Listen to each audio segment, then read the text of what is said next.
Bonjour à tous et bienvenue sur ma chaîne, je suis très contente de vous retrouver. Ça fait très longtemps que j'ai pas sorti de vidéo, mais j'ai trouvé un prétexte.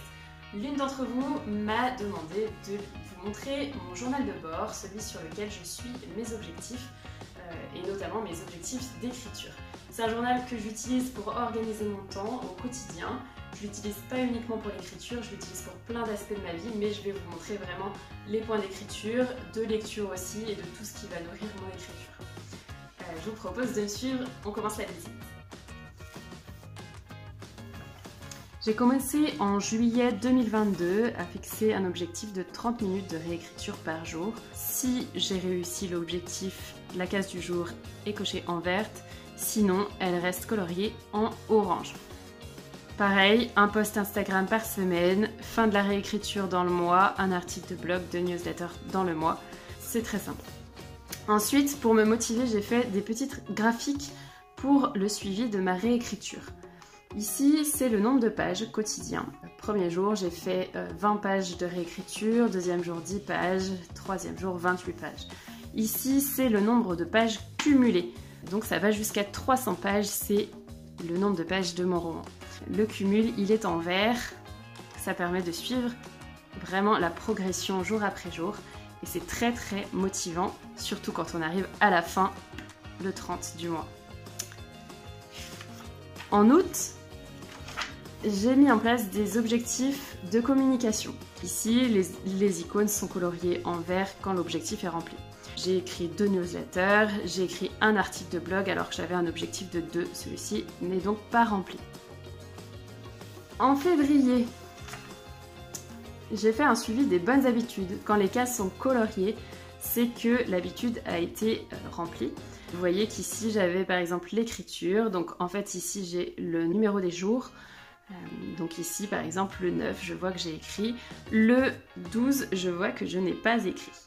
Pareil pour la lecture. À chaque fin de mois, je fais un bilan du mois qui me permet en fait de fixer les objectifs du mois suivant. C'est très important parce que vous voyez que les objectifs sont très variables d'un mois à l'autre. C'est tout simplement parce que j'appuie sur mes faiblesses. Quand je vois que quelque chose dysfonctionne ou qu'il y a un déséquilibre, eh bien je remets un objectif pour suivre, pour rééquilibrer le tout. Ici, les bonnes habitudes, on retrouve la lecture, l'écriture et pareil, le même principe, le numéro des jours et puis les cases quand elles sont colorées, c'est que l'habitude a été faite. Sinon, quand il y a un petit point, c'est qu'elle n'a pas été remplie. En avril, j'ai fait un suivi très simple, écriture, la case est coloriée ou pas. Voilà, là c'était vraiment juste pour m'inciter à écrire. Mais ensuite, pour me motiver, j'ai fait un graphique. Le graphique c'est très motivant parce que voilà, ça permet d'avoir la progression, on a envie de monter toujours plus haut.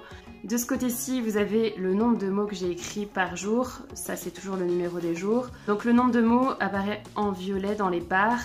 Et puis ici c'est le temps que j'ai passé en écriture avec un créneau tous les 10 minutes. Cette fois-ci on regarde la croix. Pour le mois de mai, j'ai commencé les pages aussi de suivi. On a les numéros des jours ici et puis ici. Là, c'est le suivi quotidien d'écriture, avec toujours le même principe, nombre de mots, temps passé.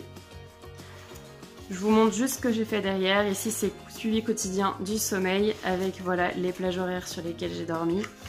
Et puis ici, suivi quotidien, lecture et écran.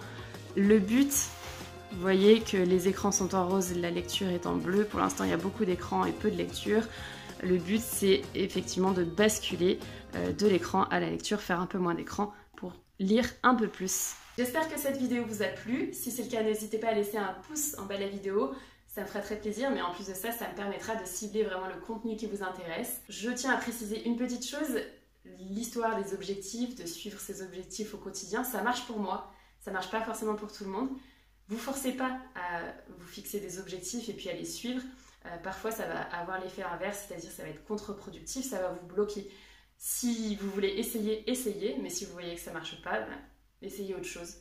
En tout cas, j'espère que ça pourra vous donner quelques petites idées pour ceux qui fonctionnent un peu de la même façon que moi.